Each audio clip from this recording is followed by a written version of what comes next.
అందరికీ నమస్కారం.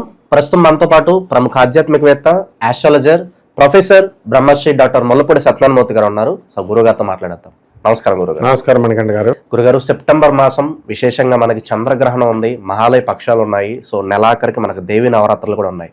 మేషరాశి వాళ్ళకి ఏ విధంగా ఉండబోతుంది, ఏళ్ళనాటి శని ఇంపాక్ట్ కూడా ఉంది, ఓవరాల్గా ఎలాంటి పరిస్థితులు ఎదురే అవకాశాలు కనిపిస్తున్నాయి? ఈ సెప్టెంబర్ నెలలో మనకి వినాయక చవితి వస్తుంది.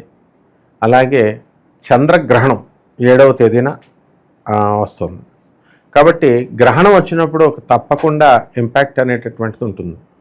మొట్టమొదటగా ఇప్పుడున్నటువంటి గ్రహస్థితిని కనుక మనం చూసుకున్నట్లయితే శని వక్రించి మీనరాశిలోను, రాహు కుంభరాశిలోను, ఆ తర్వాత కేతువు సింహరాశిలోను, అలాగే రవి కన్యారాశి, కుజుడు కన్యారాశి, ఆ తర్వాత తులలోకి వెళ్ళడం. నెక్స్ట్ గురుగ్రహం మాత్రము అక్టోబర్ 18 వరకు మిథున రాశిలోనే ఉంటాడు. ఈ విధంగా ఈ యొక్క శుక్రగ్రహం వచ్చి కర్కాటక రాశి సంచారం. ఇది గ్రహ పరిస్థితి 12 రాశులకు కూడా. అయితే ఈ మేషరాశి వారికి ఏలినాటి శని జరుగుతోంది, దాంతో పాటు గ్రహణం జరుగుతోంది.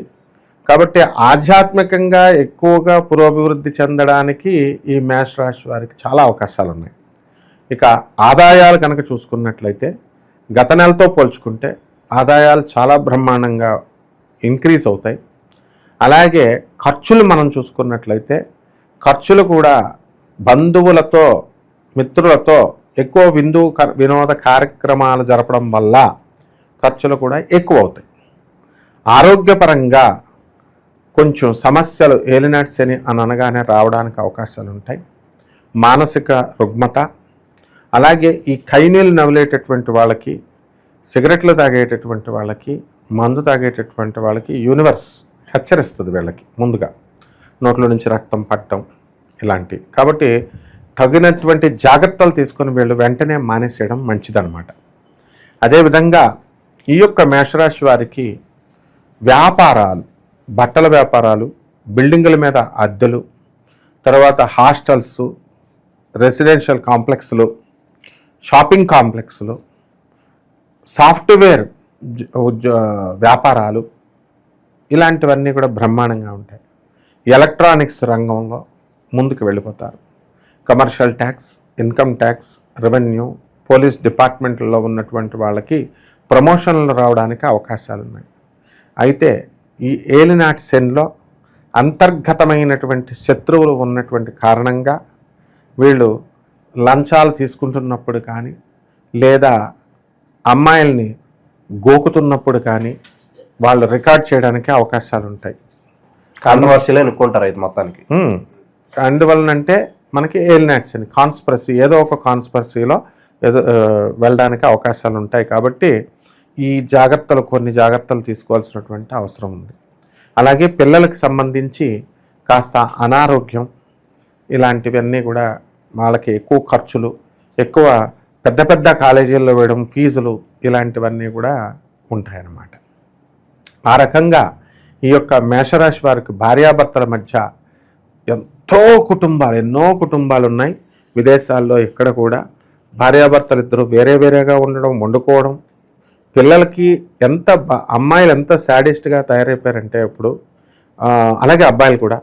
ముఖ్యంగా నేను పిల్లల్ని తీసుకుని వెళ్ళిపోతాను అమెరికా, నువ్వు టికెట్లు నువ్వు తీయని భర్త చేత తీపిచ్చేస్తుంది.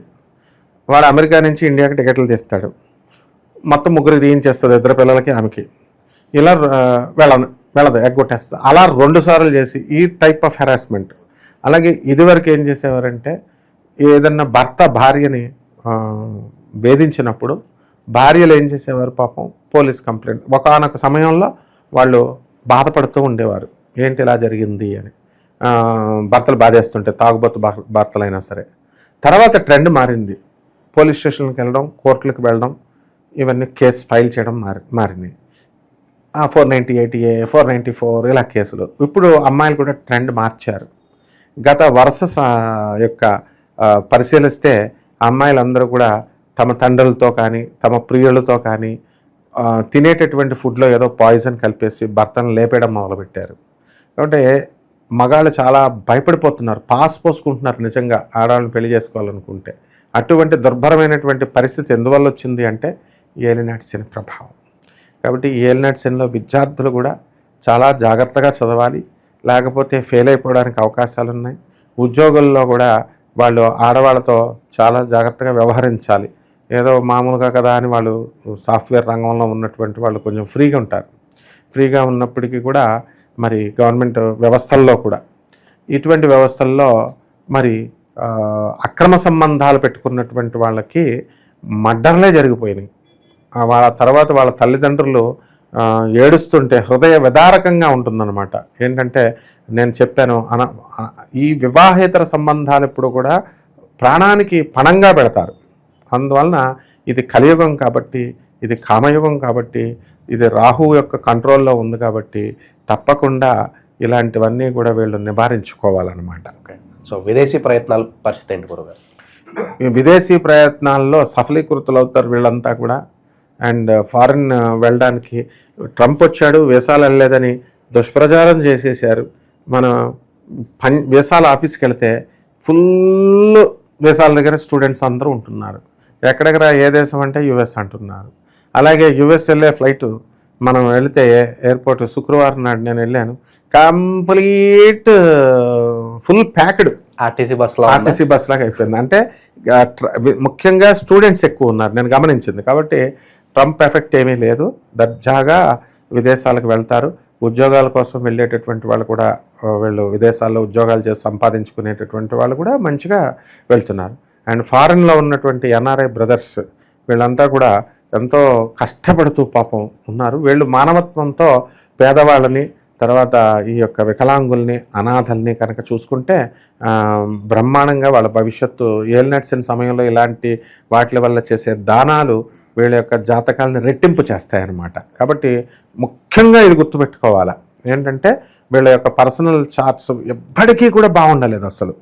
అసలు ఎలా ఉందంటే పక్కింటి అంకుల్స్, ఎదురింటి ఆంటీస్ అండ్ చుట్టాల్స్ వీళ్ళు ముగ్గురు వచ్చేసి మీ కొడుకుని మా ఏ గ్రూప్లో వేశారు, ఎంపీసీయా బైపీసీయా, డాక్టర్ చదివిచ్చేస్తాం, లేకపోతే వాళ్ళు మా అబ్బాయిల్ని ఫారిన్ పంపించాం, మేము కూడా ఫారిన్ పంపిస్తామని ఇట్లా ట్రెండ్ మొదలైంది. ఇక్కడ ముసలాళ్ళు ఏం చేస్తున్నారంటే ఇండియాలో ఉన్నటువంటి ముసలాళ్ళకు పక్షవాతాలు, హార్ట్ అటాక్లు వస్తే చివరికి ఎవరు జాయిన్ చేస్తున్నారంటే వాచ్మెన్లు జాయిన్ చేస్తున్నారు, లేదా పక్కింటి వాళ్ళతో వీళ్ళు గొడవలు పెట్టుకున్నటువంటి వాళ్ళు జాయిన్ చేస్తున్నారు. కాబట్టి ఎన్ఆర్ఐ బ్రదర్స్కి ఎప్పుడు కూడా వీళ్ళు సంపాదించింది చాలిక, మళ్ళీ తల్లిదండ్రులు అనేటటువంటి వాళ్ళు మీకు దొరకరు. ఏలినాటి శనిలో ముఖ్యంగా తల్లిదండ్రులు పైకి వెళ్ళిపోవడానికి అవకాశాలు ఉంటాయి ఎక్కువగా, బంధువులు, ముసలివాళ్ళు. కాబట్టి మరణ వార్తలు వింటారు. కాబట్టి వీళ్ళు ఎన్ఆర్ఐలు వచ్చేయడం మంచిదన్నమాట.